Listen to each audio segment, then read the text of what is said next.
আসসালামু আলাইকুম। সম্মানিত বাংলাদেশে বসবাসরত সবার প্রতি রইল প্রবাসীদের পক্ষ থেকে আন্তরিক শুভেচ্ছা অভিনন্দন। আমি ইঞ্জিনিয়ার মোহাম্মদ আব্দুল মান্নান। এখানে শুধু শায়েখ আব্দুর রহমান বা গিয়াসউদ্দিন তাহেরি সব বসবাস করেন না, আরও ভিন্ন পেশাজীবীর মানুষও বসবাস করেন। সেই সুবাদে এখানে কারো মতের সাথে, কারো বুদ্ধির সাথে, কারো পরামর্শের সাথে মতবিরোধ থাকতেই পারে। জাকির নায়েক বিশ্বের যে কেউ, বিভিন্ন ধর্মের লোক তাকে প্রশ্ন করলে হাসি মুখে কোরআন রেফারেন্সে তাকে উত্তর দিয়ে দিচ্ছেন। কাউকে কটূক্তি, গালি, কর্কট ভাষা, রুডো বিহেভ তিনি করেন না। গিয়াসউদ্দিন তাহেরি সাহেব, উনাকে কোনো প্রশ্ন করলে উনিও আশা করি কোরআন সুন্নাহর মাধ্যমে উত্তর দেওয়ার চেষ্টা করবেন। দুনিয়াতে সৃষ্টির পর থেকে আজ পর্যন্ত যত দার্শনিক, চিন্তাবিদ, রিসার্চার আছেন, এদের মেইন ওয়ান রেফারেন্স হলি কোরআন। গিয়াসউদ্দিন তাহেরি সাহেব, আপনি জানি আপনি অনেক বিচক্ষণ,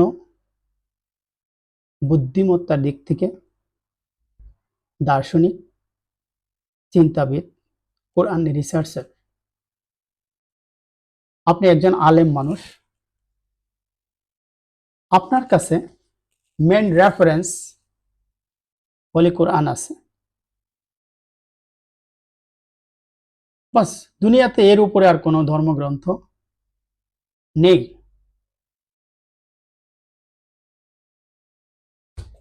আপনি কেউ হয়তো কোনো কথা বলছে, কোন হাদিস বলছে, আপনি 24 আওয়ার্স আলটিমেটাম দিচ্ছেন আর জাতির কাছে ক্ষমা চেতে হবে। জাতি বলতে বিভিন্ন একটা গোত্রের সকল মানুষকে বোঝাচ্ছে। জাতির কাছে ক্ষমা চেতে হবে। জাতির মধ্যে আমিও আছি, প্রবাসীরা আছে, সবাই আছে। কেন আমি তো বলিনি যে আমার কাছে ক্ষমা চেতে হবে। আপনি সবার পক্ষ হয়ে কেন কথাটা বলতে গেলেন?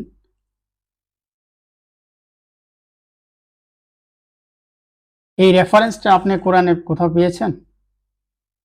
কেউ একটা হাদিস বলছেন, তার পরিপ্রেক্ষিতে 24 আওয়ার্স আলটিমেটাম দিয়ে দিচ্ছেন জাতির কাছে ক্ষমা চেতে হবে।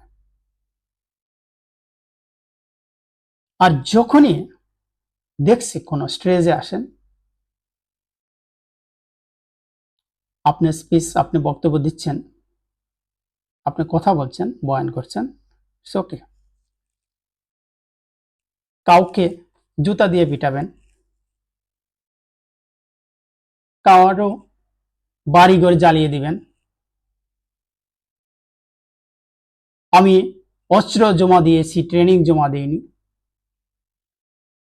এটা কোন ধরনের ভাষা? এটা কোন দার্শনিকের কার্যক্রম? এরকম থ্রেড দিয়ে এটা কাকে খুশি করার জন্য আপনি বলেন? আপনার বক্তবিন্দুদেরকে,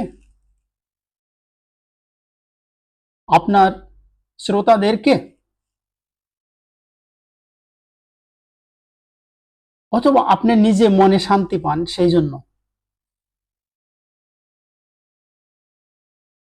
হাদিস একটি জানি,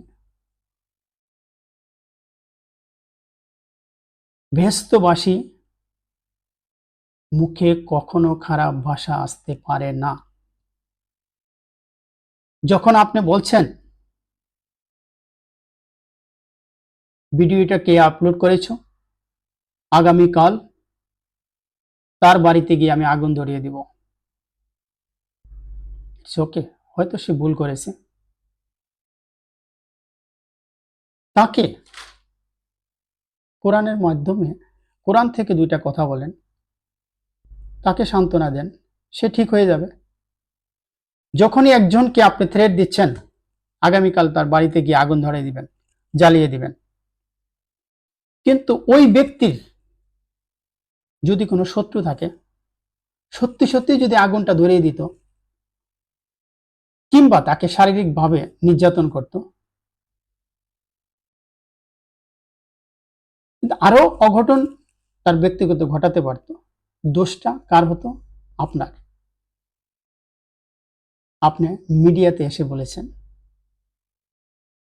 আপনি এতেই বুঝেন আপনি কতটা বুদ্ধিমান,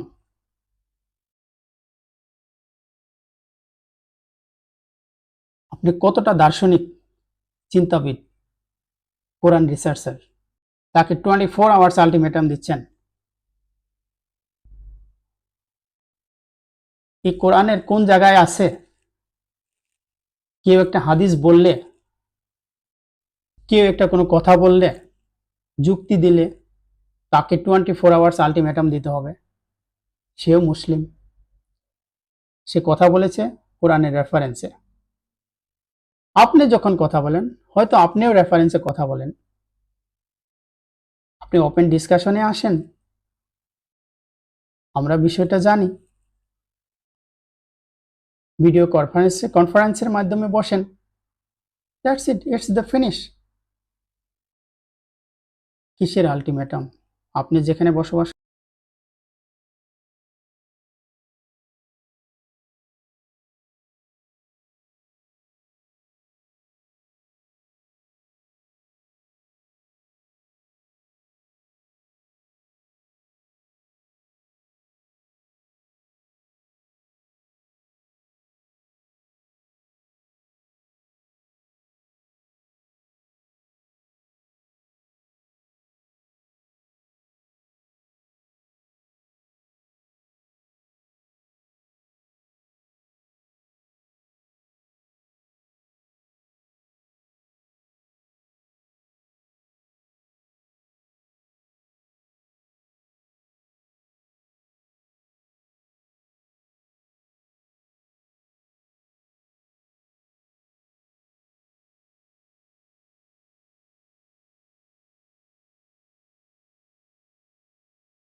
শেখ আহমদুল্লাহ